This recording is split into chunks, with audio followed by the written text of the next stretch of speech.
Olá, que bom estar aqui novamente com você, com a nossa igreja, ainda que virtualmente, participando desse momento de celebração, esse momento de culto. E alimentando um pouco mais a saudade, tentando matar um pouco dela, mas se Deus quiser, em breve nós estaremos juntos, estaremos reunidos como igreja, presencialmente, celebrando a comunhão em Cristo Jesus, que é a razão da nossa existência e da nossa esperança. Nesse domingo especial, que é um domingo de Páscoa, o domingo da ressurreição, eu gostaria de pensar num texto bíblico de Mateus capítulo 26, que é uma narrativa que antecede as narrativas de crucificação ou da crucificação de Jesus. E eu escolhi essa narrativa porque ela traz dois elementos que eu considero de muita importância para a nossa vida no momento que nós estamos vivendo. Se você tiver com a sua Bíblia, você pode abrir em Mateus capítulo 26 e eu vou ler alguns trechos dessa narrativa. Primeiro, a partir do versículo 1. Tendo dito essas coisas, disse Jesus aos seus discípulos: como vocês sabem, estamos a 2 dias da Páscoa e o Filho do Homem será entregue para ser crucificado. Naquela ocasião, os chefes dos sacerdotes e líderes religiosos do povo se reuniram no palácio do sumo sacerdote, cujo nome era Caifás, e juntos planejaram prender Jesus à traição e matá-lo. Mas diziam: não durante a festa, para que não haja muito tumulto entre o povo. Depois Mateus vai falar de Jesus sendo ungido em Betânia, e ele volta agora, segue com a narrativa da conspiração contra Jesus. Verso 14. Então, um dos 12, chamado Judas Iscariotes, dirigiu-se aos chefes dos sacerdotes e lhes perguntou: o que me darão se eu o entregar a vocês? E lhe fixaram um preço, 30 moedas de prata. Desse momento em diante, Judas passou a procurar uma oportunidade para entregá-lo. Então, essas duas narrativas que eu li desse trecho do capítulo 26 são narrativas que apontam o significado ou a dimensão política da morte de Jesus. Na sequência, nós entramos naquilo que nós chamamos de significado teológico ou dimensão teológica da morte de Jesus. Diz assim a partir do verso 17. No primeiro dia da festa dos pães sem fermento, os discípulos dirigiram-se a Jesus e lhe perguntaram: onde queres que preparemos a refeição da Páscoa? Ele respondeu dizendo que entrassem na cidade, procurassem um certo homem e lhe dissessem: o mestre diz, o meu tempo está próximo, vou celebrar a Páscoa com os meus discípulos em sua casa. Os discípulos fizeram como Jesus os havia instruído e prepararam a Páscoa. Na sequência do texto entra aquela conversa já na ceia, quando falam quem seria o traidor de Jesus, e aí vamos em frente, vamos pular e vamos para o verso 26, quando diz assim: enquanto comiam, Jesus tomou o pão, deu graças, partiu e deu aos seus discípulos, dizendo: tomem e comam, isto é o meu corpo. Em seguida tomou o cálice, deu graças e o ofereceu aos discípulos, dizendo: bebam dele todos vocês, isto é o meu sangue da aliança. Começa aí o aspecto teológico da morte de Jesus. Isto é o meu sangue da aliança, que é derramado em favor de muitos para perdão de pecados. Então, por que eu resolvi compartilhar com vocês essas duas dimensões que estão fazendo parte do momento que precede a morte de Jesus? Ou seja, primeiramente a narrativa da dimensão política e depois a narrativa da dimensão teológica. Bom, vamos em parte aí, não é? Primeiramente, nós vemos que Jesus revela que sabia da sua crucificação.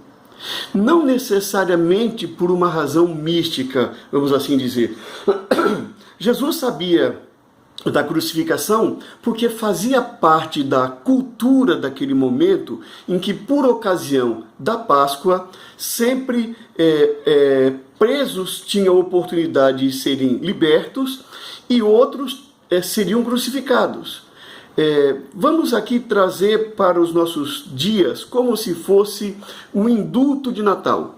Nós já sabemos que a cada final de ano, o presidente da República do Brasil, ele tem o direito legal de escolher algumas pessoas de acordo com determinados critérios, para que essas pessoas que estão presas possam ser libertadas, terem o perdão da sua pena, por exemplo, e essas pessoas podem ser libertadas. Isso faz parte da nossa cultura jurídica e também fazia parte da cultura daquele momento na vida dos judeus, que eram dominados, controlados pelos romanos, que por ocasião da Páscoa havia a possibilidade de alguém ser crucificado e alguém ser libertado. Não só uma pessoa, diversas pessoas poderiam ser crucificadas e outras pessoas poderiam ser libertas. Jesus já sabia disso, Jesus conhecia essa realidade.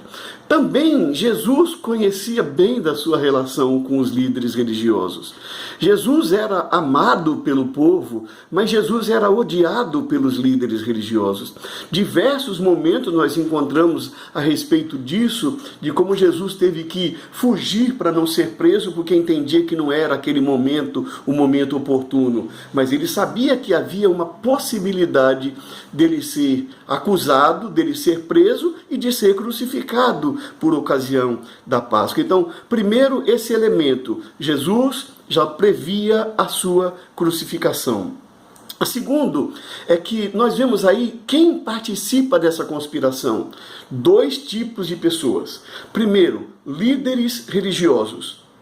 Eram líderes oficiais, a narrativa deixa claro, os líderes dos sacerdotes, que era a liderança religiosa oficial, e fala também de líderes religiosos do povo. Aquelas pessoas que não exerciam cargo, não era reconhecido oficialmente na liderança religiosa, mas eram de fato também líderes religiosos. Então, líderes religiosos, e depois a narrativa fala de discípulos de Jesus.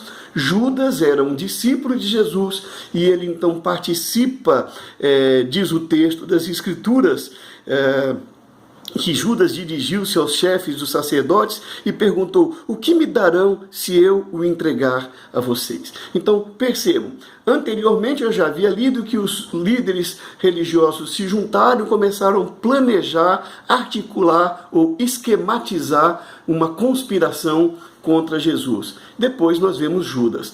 Por que é importante a gente destacar isso nesse momento histórico da nossa vida? Para a gente perceber que o fato de uma pessoa ser líder religioso não significa que essa pessoa não seja capaz de conspirar contra a vida humana.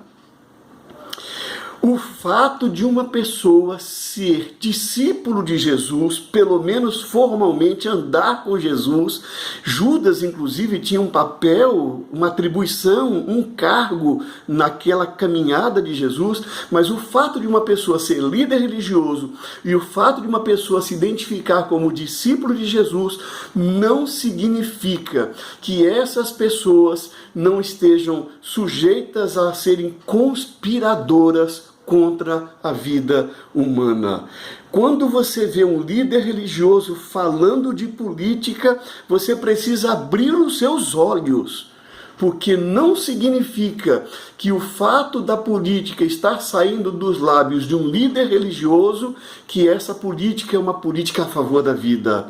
A política pode ser contra a vida. Esse texto de Mateus 26 é um exemplo que na morte de Jesus houve uma conspiração política. E essa conspiração foi feita por líderes religiosos e seguidores de Jesus. Judas, que conspirou contra Jesus. Preste atenção, fique atento.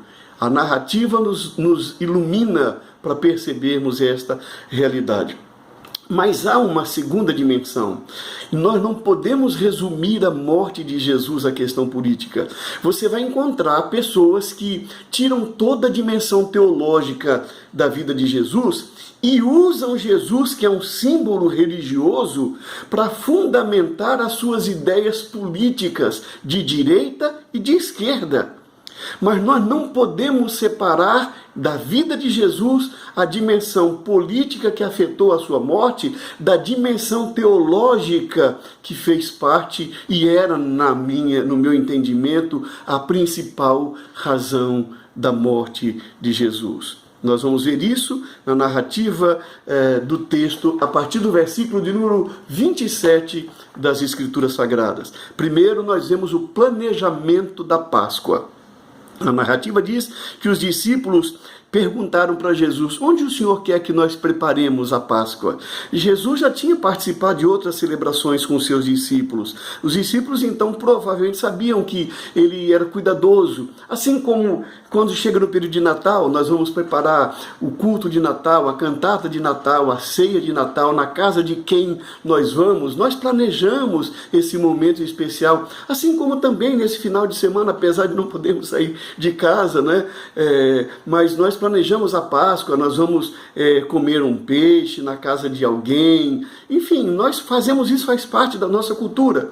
Então os discípulos perguntaram: onde é que nós vamos fazer a refeição da Páscoa? Jesus deu orientação que eles deveriam procurar um determinado cidadão numa cidade, dizer para esse cidadão algumas palavras que Jesus orientou, e a Páscoa seria preparada. Depois do planejamento vem a execução.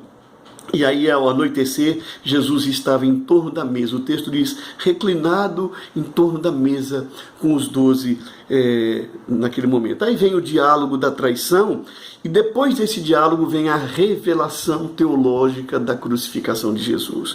Enquanto comiam, diz a narrativa, Jesus tomou o pão, deu graças, partiu, deu aos seus discípulos: tomem, comam, isto é o meu corpo. E depois tomou o cálice, deu graças, ofereceu, dizendo: bebam dele todos vocês, isto é o meu sangue. Começa a dimensão teológica: isto é o meu sangue da aliança, que é derramado em favor de muitos para perdão dos pecados. Percebe? Você percebe claramente que na narrativa que precede a morte de Jesus, nós temos duas dimensões diferentes. Nós temos uma dimensão de natureza política, uma conspiração política feita por líderes religiosos e por um dos discípulos de Jesus. Mas nós temos a dimensão teológica, que significa a aliança de Deus com os seres humanos. E é o momento em que esse sangue seria derramado para o perdão dos pecados. Nós não podemos separar, e eu gostaria de terminar dizendo isso, nós não podemos separar o significado político do significado teológico. As narrativas políticas e teológicas, elas se misturam como um indicativo de que a ação de Deus acontece dentro da história humana e não indiferente à história. As narrativas estão aí para entendermos que teologia e política podem andar unidas e podem andar em direções separadas. Os líderes religiosos e os discípulos de Jesus eram, num certo sentido, teólogos, mas a teologia deles estava sendo usada contra a vida de Jesus. Repito, tome muito cuidado quando você ouve um líder religioso falando, porque a sua teologia pode ser a favor da vida, mas também a sua teologia pode ser contrária à vida. Cabe a nós fazermos o discernimento para ver se o discurso é a favor ou contra a vida. Não é o fato de uma pessoa ter título de pastor, título de padre, título de pai de santo, de qualquer religião, que dá a esta pessoa autoridade para dizer o que nós devemos fazer ou pensar, e muito menos dá a nós, tira de nós a responsabilidade de não termos um juízo crítico sobre aquele discurso. Então nós precisamos pensar. As narrativas, elas nos ajudam a diferenciar as duas coisas. E eu quero caminhar para o final dizendo isso. O significado político da narrativa revela a maldade do coração humano, inclusive do coração de líderes religiosos e de discípulos de Jesus. O significado teológico revela a bondade do coração de Deus.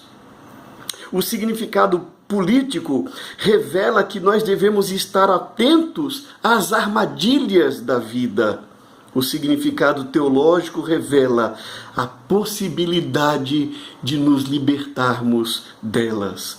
O significado político indica inimigos planejando a nossa derrota. O significado teológico aponta que Deus prepara uma vitória para nós. Por isso que é importante, quando nós lermos a história de Jesus, nós entendermos que política e teologia se misturam. Políticas que podem ser benéficas à vida e podem ser maléficas à vida. Teologias que podem ser benéficas à vida e maléficas à vida. Mas, se nós prestarmos atenção à vida de Jesus, como Jesus reagiu às articulações políticas, como Jesus se colocou nas mãos de Deus para morrer por mim e por você, nós vamos identificar aí a essência do Evangelho, o Evangelho que vem trazer vida para nós. E eu quero encerrar lembrando, nós estamos com problemas com o coronavírus, e é uma armadilha biológica. O coronavírus faz parte da vida, assim como o leão faz parte da vida. E nós achamos um leão bonito, mas que ele fique longe de nós. Se ele invadir o nosso espaço, ele vai nos comer. Se nós invadirmos o espaço dele, nós seremos comidos. Coronavírus é uma parte desse sistema ecológico que tem o seu lugar no sistema. Mas agora ele invadiu a nossa vida. E nós temos que nos preparar para vencer essa armadilha. Nós precisamos ouvir discursos que estão dizendo como nós nos libertamos dessa armadilha, ou discursos que vão nos colocar mais dentro dessa armadilha. Fica a critério seu fazer análise. O importante é que a narrativa bíblica que precede a crucificação e a ressurreição de Jesus mostra que articulações políticas e teológicas se misturam, e se misturam podendo ser favoráveis ou podendo ser maléficas à vida. Que Deus nos ajude a entendermos o significado teológico da morte de Jesus sem sermos indiferentes ao significado político, para que nós nos abracemos à pessoa de Jesus e a nossa vida e a nossa política seja de liberdade aos cativos, ajudar as pessoas a terem o perdão dos seus pecados, a rever os seus valores em Cristo Jesus e começarem uma nova vida. Em Cristo Jesus, nosso Senhor e Salvador, razão da nossa existência e da nossa esperança. Nos apeguemos ao sangue de Jesus, que nos purifica de todo pecado, e aos seus valores, para que nós possamos viver de maneira digna de sermos chamados cidadãos do reino de Deus. Que Ele nos abençoe. Amém.